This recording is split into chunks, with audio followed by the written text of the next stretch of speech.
50ಗೆ ಸ್ವಾಗತ. ನಾನು ಚೈತ್ರಾ ಅಂಚನ್. ನಾನು ಮಧುಶ್ರೀ. ಈ ಹೊತ್ತಿನ ಪ್ರಮುಖ 50 ಸುದ್ದಿಗಳನ್ನು ನೋಡೋಣ. ವಿದೇಶಿ ಮಹಿಳೆ ಸೇರಿದಂತೆ ಇಬ್ಬರ ಮೇಲಿನ ಗ್ಯಾಂಗ್ ರೇಪ್ ಪ್ರಕರಣದ 3ನೇ ಆರೋಪಿ ಸಾಯಿರಾಮ್ಗಾಗಿ ಪೊಲೀಸರಿಂದ ಹುಡುಕಾಟ ಮುಂದುವರೆದಿದೆ. ನೆರೆಯ ತಮಿಳುನಾಡಿಗೆ ಆರೋಪಿ ಎಸ್ಕೇಪ್ ಆಗಿರುವ ಬಗ್ಗೆ ಪೊಲೀಸರಿಗೆ ಮಾಹಿತಿ ಇದ್ದು ಒಂದು ತಂಡ ಅಲ್ಲಿಗೆ ತೆರಳಿದೆ. ಆತನ ಮೊಬೈಲ್ ನಂಬರ್ ಅನ್ನು ಟ್ರೇಸ್ ಮಾಡಲಾಗ್ತಾ ಇದ್ದು ಅನೇಕ ಮಾಹಿತಿಯನ್ನು ಕೂಡ ಕಲೆ ಹಾಕಲಾಗಿದೆ. ಕೊಪ್ಪಳ ಜಿಲ್ಲೆಯಲ್ಲಿ ಹಲ್ಲೆ ಹಾಗೆ ಗ್ಯಾಂಗ್ ರೇಪ್ ಪ್ರಕರಣವನ್ನು ಸಿಎಂ ಸಿದ್ದರಾಮಯ್ಯ ಖಂಡಿಸಿದ್ದಾರೆ. ರಾಜ್ಯಕ್ಕೆ ಬರುವ ಪ್ರವಾಸಿಗರಿಗೆ ರಕ್ಷಣೆ ನೀಡಲು ನಮ್ಮ ಸರ್ಕಾರ ಬದ್ಧ. ಇಂತಹ ಘಟನೆಗಳು ಮರುಕಳಿಸದಂತೆ ಅಗತ್ಯ ಕ್ರಮ ವಹಿಸಲಾಗುವುದು ಅಂತ ಟ್ವೀಟ್ ಮಾಡಿದ್ದಾರೆ. ಕುಡಿದು ಗಲಾಟೆ ಮಾಡ್ತಾ ಇದ್ದ ತಮ್ಮನನ್ನ ತಂದೆ ಜೊತೆ ಸೇರಿ ಅಣ್ಣನೇ ಕೊಲೆ ಮಾಡಿರುವಂತಹ ಘಟನೆ ಕಿತ್ತೂರಿನ ಚಿಕ್ಕನಂದಿಹಳ್ಳಿಯಲ್ಲಿ ನಡೆದಿದೆ. ಮಂಜುನಾಥ್ ಉಳ್ಳಾಗಡ್ಡಿ ಮೃತ ಯುವಕ. ಮಾರ್ಚ್ 12ಕ್ಕೆ ಈತನ ಮದುವೆ ಕೂಡ ನಿಗದಿಯಾಗಿತ್ತು. ನಿನ್ನೆ ರಾತ್ರಿ ಕುಡಿದು ಬಂದು ಕಿರಿಕಿರಿ ಮಾಡ್ತಾ ಇದ್ದ. ಈಗ ಆ ಸಂದರ್ಭದಲ್ಲಿ ಉಂಟಾದಂತಹ ಗಲಾಟೆ ಕೊಲೆಯಲ್ಲಿ ಅಂತ್ಯ ಕಂಡಿದೆ. ಗೋಲ್ಡ್ ಸ್ಮಗ್ಲಿಂಗ್ ಕೇಸ್ನಲ್ಲಿ ಬಂಧನಕ್ಕೊಳಗಾಗಿರುವ ನಟಿ ರನ್ಯಾ ರಾವ್ ಹಾಗೆ ಕರ್ನಾಟಕ ರಾಜಕೀಯ ವ್ಯಕ್ತಿಗಳಿಗೆ ನಂಟಿದೆಯಾ ಅನ್ನೋ ಶಂಕೆ ವ್ಯಕ್ತವಾಗಿದೆ. ರನ್ಯಾ ರಾವ್ ನಿರ್ದೇಶಕಿಯಾಗಿರುವ ಸಿರೋಡಾ ಇಂಡಿಯಾ ಪ್ರೈವೇಟ್ ಲಿಮಿಟೆಡ್ ಎಂಬ ಕಂಪನಿಗೆ ಕೆಐಎಡಿಬಿಯಿಂದ ಬರೋಬ್ಬರಿ 12 ಎಕರೆ ಜಮೀನು ಮಂಜೂರಾಗಿದೆ. ಗೋಲ್ಡ್ ಸ್ಮಗ್ಲಿಂಗ್ ಕೇಸ್ನಲ್ಲಿ ಬಂಧನವಾಗಿರುವ ನಟಿ ರನ್ಯಾ ಸೇರಿದಂತೆ ಈಗಾಗಲೇ ಆಕೆಯ ಹಿಂದಿರುವಂತಹ ವ್ಯಕ್ತಿಗಳ ಬಗ್ಗೆ ಪೊಲೀಸರಿಂದ ತೀವ್ರ ತನಿಖೆ ನಡೀತಾ ಇದೆ. ದೆಹಲಿ ಲಿಂಕ್ ಇದೆ ಅನ್ನೋದ್ರ ಬಗ್ಗೆ ಡೌಟ್ ಇದೆ. ಒಂದೇ ವಾರದಲ್ಲಿ 3 ಕಡೆ ಗೋಲ್ಡ್ ಸ್ಮಗ್ಲಿಂಗ್ ಬೆಳಕಿಗೆ ಬಂದಿದೆ. 3 ಸ್ಮಗ್ಲಿಂಗ್ನಲ್ಲೂ ಕೂಡ ಕೆಜಿ ಚಿನ್ನದ ಬಿಸ್ಕತ್ ಪತ್ತೆಯಾಗಿದೆ. ಒಂದೇ ವಾರದಲ್ಲಿ 3 ಸ್ಮಗ್ಲಿಂಗ್ ಪ್ರಕರಣ ಬೆಳಕಿಗೆ ಬಂದ ಹಿನ್ನೆಲೆಯಲ್ಲಿ ಸಿಬಿಐ ಗೋಲ್ಡ್ ಸ್ಮಗ್ಲಿಂಗ್ ತನಿಖೆಗೆ ಇಳಿದಿದೆ. ಐಶ್ವರ್ಯ ಗೌಡ ವಂಚನೆ ಕೇಸ್ನಲ್ಲಿ ಮಾಜಿ ಸಚಿವ ಹಾಲಿ ಶಾಸಕ ವಿನಯ್ ಕುಲಕರ್ಣಿ ಬಳಿ ಐಷಾರಾಮಿ ಬೆನ್ಸ್ ಕಾರು ಪತ್ತೆಯಾಗಿತ್ತು. ಈ ವೇಳೆ ಕೆಲ ದಿನಗಳ ಹಿಂದೆ ಬೆನ್ಸ್ ಕಾರು ಜಪ್ತಿ ಮಾಡಿದ್ರು ಕೂಡ ಪೊಲೀಸರು. ಐಶ್ವರ್ಯ ಗೌಡ ಕಾರು ವಿನಯ್ ಕುಲಕರ್ಣಿ ಮನೆ ಹೇಗೆ ಹೋಯಿತು ಅನ್ನೋದ್ರ ಬಗ್ಗೆ ತನಿಖೆ ನಡೀತಾ ಇದೆ. ಇಡ್ಲಿ ಬಟಾಣಿ ಬಳಿಕ ಇದೀಗ ಪನ್ನೀರ್ ಸಿಹಿ ತಿಂಡಿಗಳಲ್ಲಿ ಕಲಬೆರಕೆ ಬೆರೆಸ್ತಾ ಇರುವುದು ಪತ್ತೆಯಾಗಿದೆ. ಪನ್ನೀರ್ಗೆ ಸೋಯಾಬೀನ್ ಪುಡಿ ಸೇರಿಸಿ ಕಲಬೆರಕೆ ಮಾಡ್ತಾ ಇರುವ ಶಂಕೆ ವ್ಯಕ್ತವಾಗಿದೆ. ಸದ್ಯ ಸ್ಯಾಂಪಲ್ ಪಡೆದು ಟೆಸ್ಟ್ಗೆ ಒಳಪಡಿಸಲಾಗಿದ್ದು ಮಾರ್ಚ್ 15ರ ಬಳಿಕ ಪನ್ನೀರ್ ಸಿಹಿ ತಿನಿಸುಗಳ ರಿಪೋರ್ಟ್ ಕೂಡ ಬರಲಿದೆ. ಮೈಸೂರಿನ ರೈಲ್ವೆ ನಿಲ್ದಾಣಕ್ಕೆ ಹುಸಿ ಬಾಂಬ್ ಬೆದರಿಕೆ ಹಾಕಲಾಗಿದೆ. ಆಂಧ್ರಪ್ರದೇಶದಿಂದ ಅಪರಿಚಿತ ವ್ಯಕ್ತಿ ಕರೆ ಮಾಡಿದ್ದ. ಮೈಸೂರಿನ ರೈಲ್ವೆ ನಿಲ್ದಾಣದಲ್ಲಿ ರೈಲ್ವೆ ಅಧಿಕಾರಿಗಳು ಬಾಂಬ್ ನಿಷ್ಕ್ರಿಯ ದಳ ಪೊಲೀಸರಿಂದ ಪರಿಶೀಲನೆ ನಡೆಸಲಾಯಿತು. ದಕ್ಷಿಣ ಕನ್ನಡ ಬಂಟ್ವಾಳ ತಾಲೂಕಿನ ಫರಂಗಿಪೇಟೆ ಕಿರೆಬೆಟ್ಟು ನಿವಾಸಿ ದಿಗಂತ್ ನಿಗೂಢವಾಗಿ ನಾಪತ್ತೆಯಾಗಿದ್ದ ಅಸಲಿ ಸತ್ಯ ಬಯಲಾಗ್ತಾ ಇದೆ. ದ್ವಿತೀಯ ಪಿಯುಸಿ ಪರೀಕ್ಷೆ ಭಯದಿಂದ ಮನೆ ಬಿಟ್ಟು ಹೋಗಿದ್ದಾಗಿ ವಿದ್ಯಾರ್ಥಿ ದಿಗಂತ್ ಪೊಲೀಸರ ಮುಂದೆ ಒಪ್ಪಿಕೊಂಡಿದ್ದಾನೆ. ಉಡುಪಿಯ ಡಿಮಾರ್ಟ್ ಶಾಪಿಂಗ್ ಮಾಲ್ನಲ್ಲಿ ದಿಗಂತ್ ಶಾಪಿಂಗ್ ಮಾಡುವ ಸಿಸಿಟಿವಿ ದೃಶ್ಯ ಟಿವಿ9ಗೆ ಲಭ್ಯವಾಗಿದೆ. ಯಾರೋ ಹೊತ್ಕೊಂಡು ಹೋದ್ರು ಎಂದು ಕುಟುಂಬದವರ ಜೊತೆ ದಿಗಂತ್ ಹೇಳಿದ್ದ. ಸಾಮಾನ್ಯನಂತೆ ಖರೀದಿ ಮಾಡಿ ಬಿಲ್ಲು ಪಾವತಿಸುವ ದೃಶ್ಯ ಸಿಸಿಟಿವಿ ಕ್ಯಾಮೆರಾದಲ್ಲಿ ಸೆರೆಯಾಗಿತ್ತು. ಬೇಸಿಗೆ ಆರಂಭದಲ್ಲೇ ಗದಗ ತಾಲೂಕಿನ ನಾಗಸಮುದ್ರ ಗ್ರಾಮದಲ್ಲಿ ಕುಡಿಯುವ ನೀರಿಗಾಗಿ ಹಾಹಾಕಾರವೇ ಉಂಟಾಗಿದೆ. ನವಜಾತ ಶಿಶು ಆರೈಕೆ ಮಾಡೋದು ಕೂಡ ಕಷ್ಟವಾಗಿದೆ ಅಂತ ಬಾಣಂತಿ ನೋವು ತೋಡ್ಕೊಂಡಿದ್ದಾರೆ. ಒಂದೊಂದು ದಿನ ಕೇವಲ ನೀರಿನಿಂದ ನವಜಾತ ಶಿಶುವಿನ ಮೈ ಒರೆಸುವಂತ ಸ್ಥಿತಿ ನಿರ್ಮಾಣವಾಗಿದೆ ಅಂತ ಕಷ್ಟ ಹೇಳ್ಕೊಂಡಿದ್ದಾರೆ.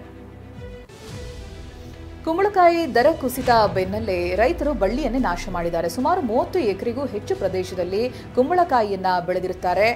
₹2 ಇಳಿಕೆಯಾಗಿರೋದ್ರಿಂದ ಟ್ರ್ಯಾಕ್ಟರ್ನಿಂದ ಕುಂಬಳಕಾಯಿಯನ್ನ ನಾಶ ಮಾಡಿದ್ದಾರೆ.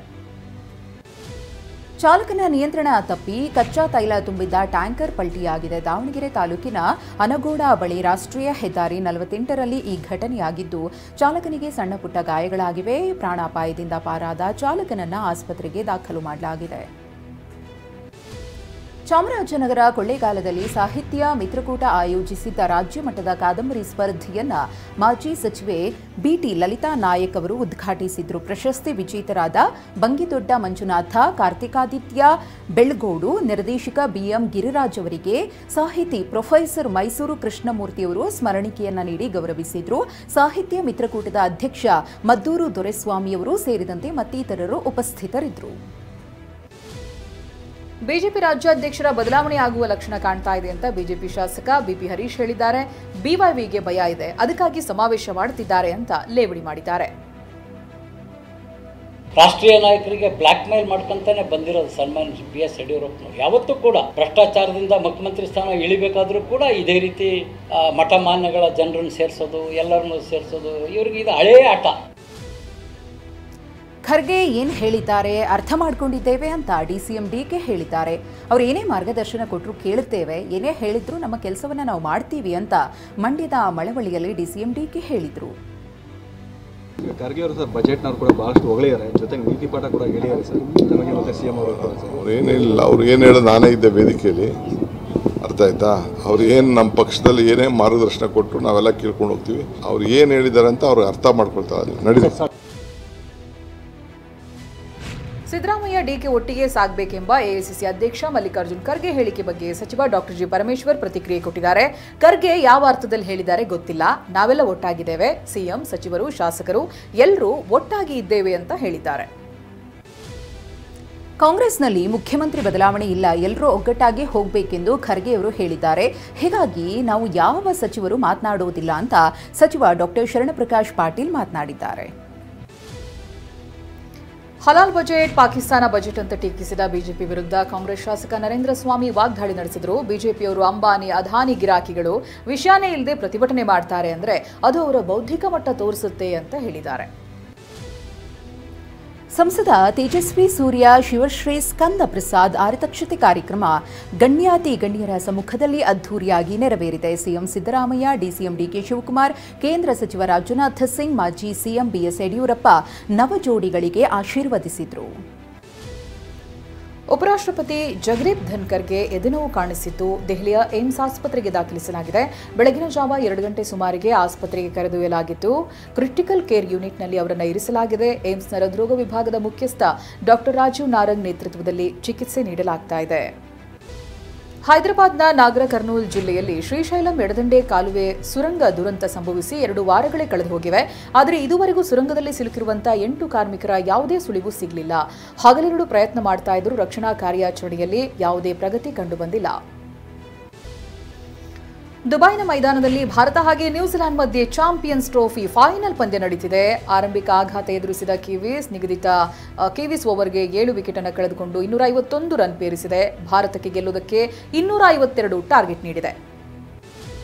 ಭಾರತ ಮತ್ತು ನ್ಯೂಜಿಲೆಂಡ್ ನಡುವಿನ ಫೈನಲ್ ಪಂದ್ಯದಲ್ಲಿ ಸ್ಪಿನ್ನರ್ಸ್ ಕಮಾಲ್ ಮಾಡಿದ್ದಾರೆ. ಆರಂಭಿಕ 4 ವಿಕೆಟ್ ಬೇಗ ಕೀಳುವಲ್ಲಿ ಯಶಸ್ವಿಯಾಗಿದ್ರು. ಕುಲ್ದೀಪ್ ಯಾದವ್ ಮತ್ತು ವರುಣ್ ಚಕ್ರವರ್ತಿ ತಲಾ 2 ವಿಕೆಟ್ ಅನ್ನು ಪಡೆದರೆ ಜಡೇಜಾ ಹಾಗೂ ಶಮಿತ್ ತಲಾ 1 ವಿಕೆಟ್ ಪಡೆದರು. ಚಾಂಪಿಯನ್ಸ್ ಟ್ರೋಫಿಯ ಫೈನಲ್ ಪಂದ್ಯದಲ್ಲಿ ಟಾಸ್ ಸೋಲೋ ಮೂಲಕ ಟೀಂ ಇಂಡಿಯಾ ಕ್ಯಾಪ್ಟನ್ ವಿಭಿನ್ನ ಸಾಧನೆಯೊಂದನ್ನು ಮಾಡಿದ್ದಾರೆ. ಸತತ 12ನೇ ಬಾರಿ ODI ಮ್ಯಾಚ್ನ ಟಾಸ್ ಅನ್ನು ಸೋತಿದ್ದಾರೆ. ಇವತ್ತಿನ ಟಾಸ್ ಬಳಿಕ ಅಸಹಾಯಕವಾಗಿ ಕಂಡಿದ್ದಾರೆ. ಚಾಂಪಿಯನ್ಸ್ ಟ್ರೋಫಿ ಫೈನಲ್ ಪಂದ್ಯದಲ್ಲಿ ನ್ಯೂಜಿಲೆಂಡ್ ತಂಡದಲ್ಲಿ ಒಂದು ಬದಲಾವಣೆಯಾಗಿದೆ. ದಕ್ಷಿಣ ಆಫ್ರಿಕಾ ವಿರುದ್ಧದ ಪಂದ್ಯದಲ್ಲಿ ಗಾಯಗೊಂಡಿದ್ದ ಬೌಲರ್ ಮ್ಯಾಟ್ ಹೆನ್ರಿ ಬದಲಿಗೆ ನಾಥನ್ ಸ್ಮಿತ್ ಸ್ಥಾನ ಪಡೆದಿದ್ದಾರೆ. ಈ ಸುದ್ದಿ ಹೊರಬೀಳ್ತಾ ಇದ್ದಂತೆ ಹೆನ್ರಿ ಕಣ್ಣೀರಿಟ್ಟಿದ್ರು. ಗುಟ್ಕಾ ಪಾನ್ ಮಸಾಲಾ ಜಾಹೀರಾತ್ನಲ್ಲಿ ನಟಿಸಿರುವ ಅಜಯ್ ದೇವ್ಗನ್, ಶಾರುಖ್ ಖಾನ್ ಹಾಗೆ ಟೈಗರ್ ಶ್ರಾಫ್ಗೆ ಸಂಕಷ್ಟ ಎದುರಾಗಿದೆ. ಜೈಪುರದ ಗ್ರಾಹಕ ವ್ಯಾಜ್ಯಗಳ ಪರಿಹಾರ ವೇದಿಕೆ ಈ 3 ನಟರಿಗೆ ನೋಟಿಸ್ ಅನ್ನು ಜಾರಿ ಮಾಡಿದೆ. ಮಾರ್ಚ್ 19ರ ಒಳಗಾಗಿ ವಿಚಾರಣೆಗೆ ಹಾಜರಾಗಬೇಕು ಅಂತ ಸೂಚನೆ ಕೊಟ್ಟಿದೆ. ರಮ್ಯಾ ಸೋಷಿಯಲ್ ಮೀಡಿಯಾದಲ್ಲಿ ಸಿಕ್ಕಾಪಟ್ಟೆ ಆಕ್ಟಿವ್ ಆಗಿದ್ದಾರೆ. ಇದೀಗ ರಮ್ಯಾ ತಮಗಿಷ್ಟವಾದಂಥ ಕೆಲವು ಫೋಟೋವನ್ನ ಹಂಚಿಕೊಂಡು ಪ್ರೀತಿಯನ್ನ ನೆನಪಿಡಿ ಅಂತ ಹೇಳಿದ್ದಾರೆ. Mirror selfie, chocolate ice cream, ತಮ್ಮ ಪ್ರೀತಿಯ ಶ್ವಾನ ಹಾಗೆ ವಿನಯ್ ರಾಜ್ಕುಮಾರ್ ಫೋಟೋವನ್ನ ರಮ್ಯಾ ಹಂಚಿಕೊಂಡಿದ್ದಾರೆ.